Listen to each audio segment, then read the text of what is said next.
If you've ever looked out at your backyard in May and thought, this is it, this is the moment I've been waiting for all winter, you're not alone. May is magic. The soil is warm, the days are long, and right now, in this exact window, you have the chance to plant something that will come back and reward you year after year.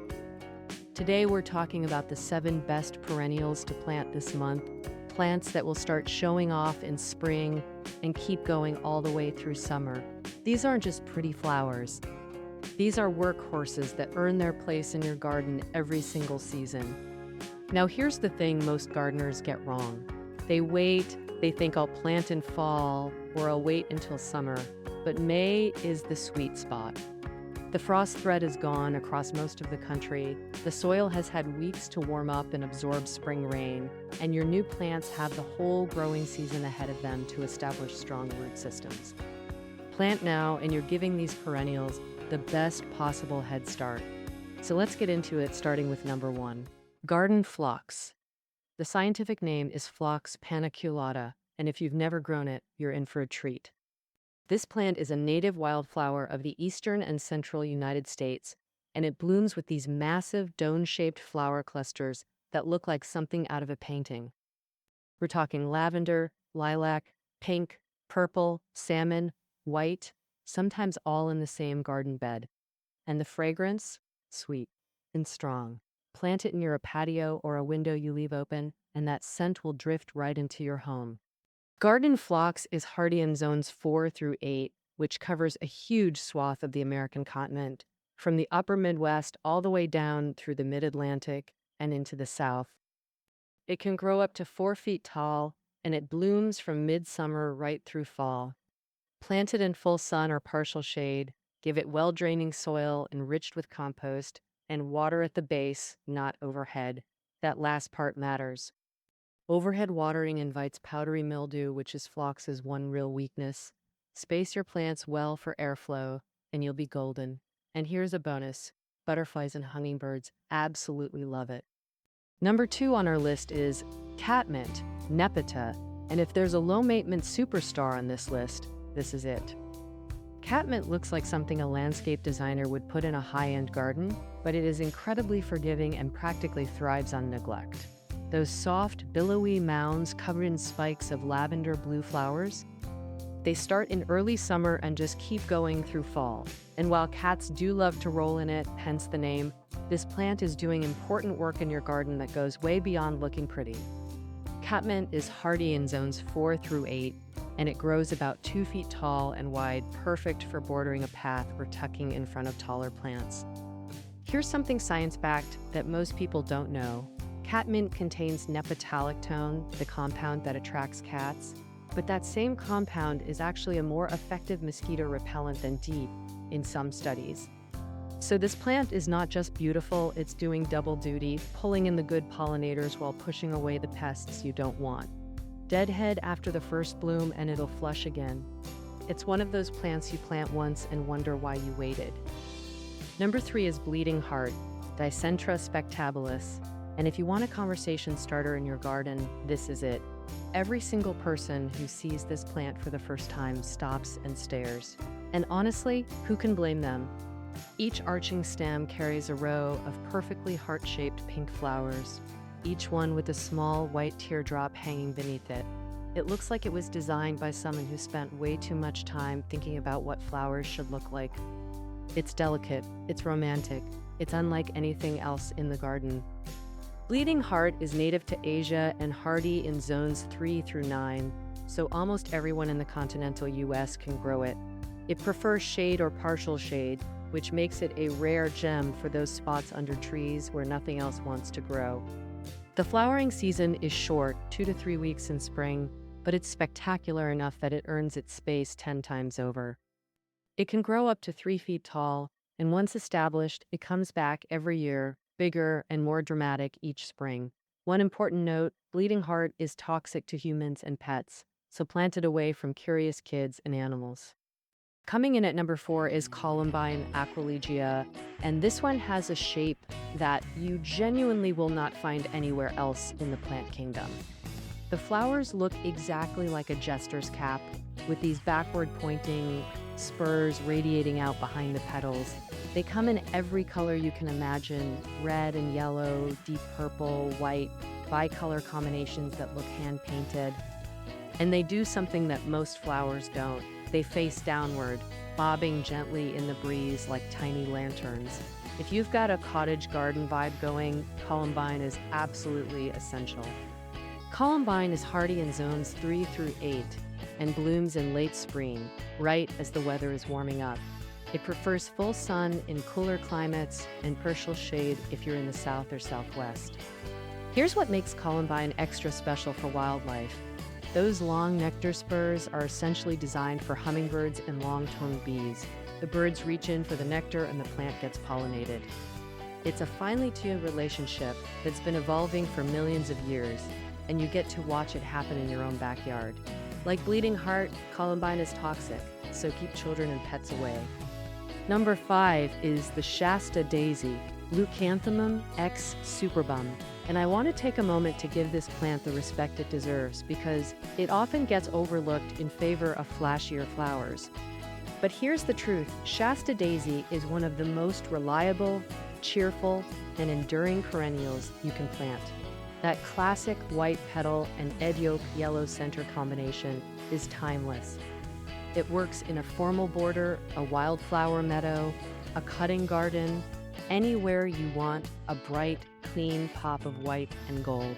Shasta daisies grow up to 3 feet tall in zones 5 through 9, and they bloom from early summer well into fall if you deadhead regularly. They're drought-tolerant once established, a real advantage in hot American summers, and they thrive in full sun with well-draining soil. They're also phenomenal cut flowers. Snip a bunch for a mason jar on your kitchen table and they'll last over a week.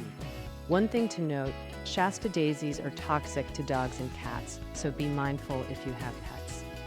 But for sheer cheerfulness per square foot of garden, these are hard to beat. Number 6 is the Oriental poppy, Papaver orientale. And if you want jaw-dropping, stop you in your tracks color in late spring and early summer, nothing delivers like this plant. We're talking flowers the size of your fist, with petals that look like crinkled red or orange crepe paper, with a dramatic dark blotch at the center. Before they open, the buds actually droop downward, almost like they're bowing before the big reveal. Then, as the petals open, the stem straightens and the flower faces the sky. It's genuinely one of the most theatrical moments in the spring garden. Oriental poppies are hardy in zones 3 through 9, and they bloom in late spring to early summer. Here's what you need to understand about them. They are fast and spectacular, but the show is brief. Typically 2 to 3 weeks of flowers. After that, the foliage dies back completely in summer heat, which is actually fine. You can plant a summer perennial like keenflower or black-eyed Susan in front of it to fill the gap while it rests.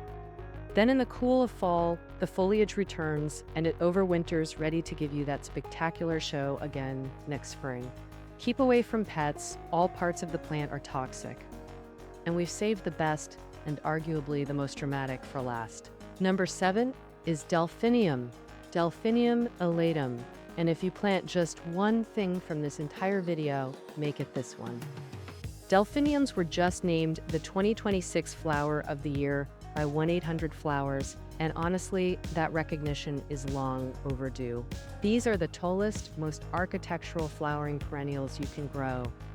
We're talking plants that can reach 5 to 6 feet tall, sometimes taller, covered in dense spikes of flowers from top to bottom.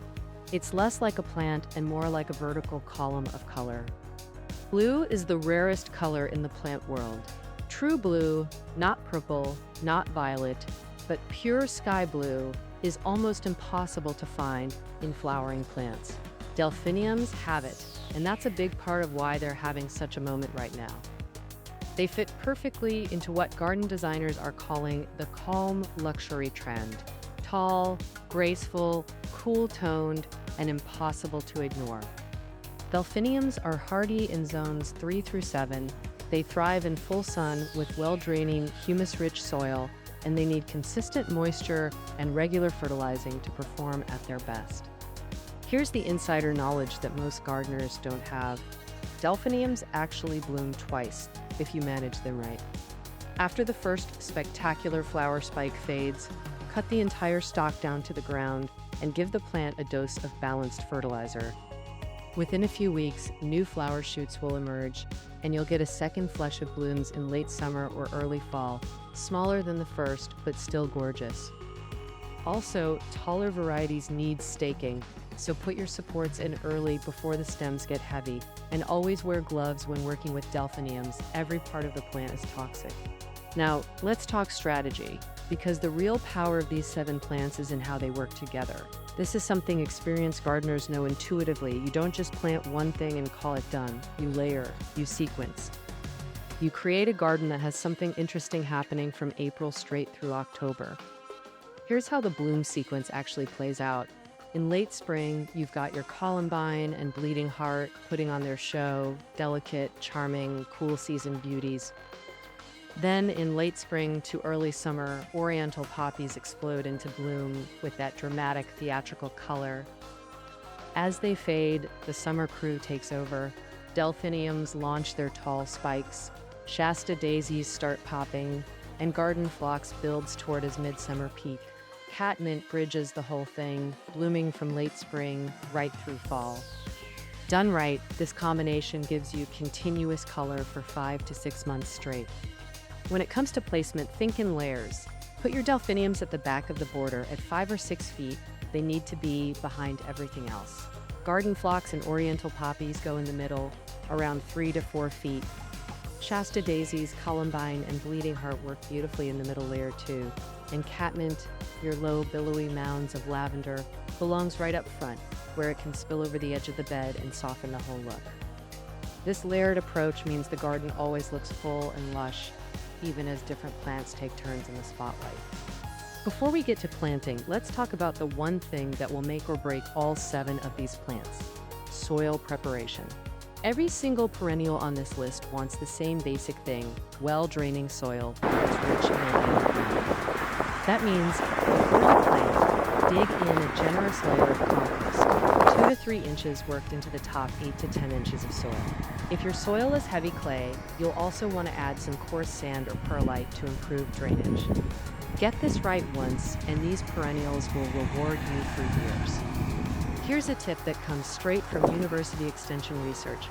A soil test before planting is one of the best investments a gardener can make. Most of these perennials prefer a slightly acidic to neutral pH, around 6.0 to 7.0. If your soil is outside that range, you might add fertilizer after fertilizer and wonder why your plants never quite thrive. A soil test takes the dust work out completely. Your local cooperative extension office can usually run one for under $20. It's one of those things experienced gardeners do and beginners learn the hard way they should have done. Watering strategy is also critical, especially for plants like phlox and delphinium that are susceptible to fungal disease when their leaves stay wet. The rule is simple: water at the base, not the top. Soaker hoses and drip irrigation are your best friends here. They deliver water right to the root zone, keep moisture off the foliage, and are far more efficient than overhead sprinklers. Aim for about 1 inch of water per week, more during hot, dry spells, and always water in the morning if you can, so any incidental moisture on leaves has all day to dry off. Mulching is one of those simple things that makes a disproportionate difference. A 2-inch layer of organic mulch around your plants accomplishes 3 things at once. It retains soil moisture so you water less. It moderates soil temperature, keeping roots cool on hot summer days, and it suppresses weeds, which means less time on your hands and knees. Use shredded bark, wood chips, or even shredded leaves. Just keep the mulch pulled back 1 inch or 2 from the plant stems to prevent rot. This one practice alone can dramatically improve the performance of every plant on this list. Now let's talk about the single most important maintenance task to keep these perennials blooming all season long: deadheading. When a flower fades, left alone, the plant's energy shifts toward making seeds. That's the plant's biological goal, reproduction.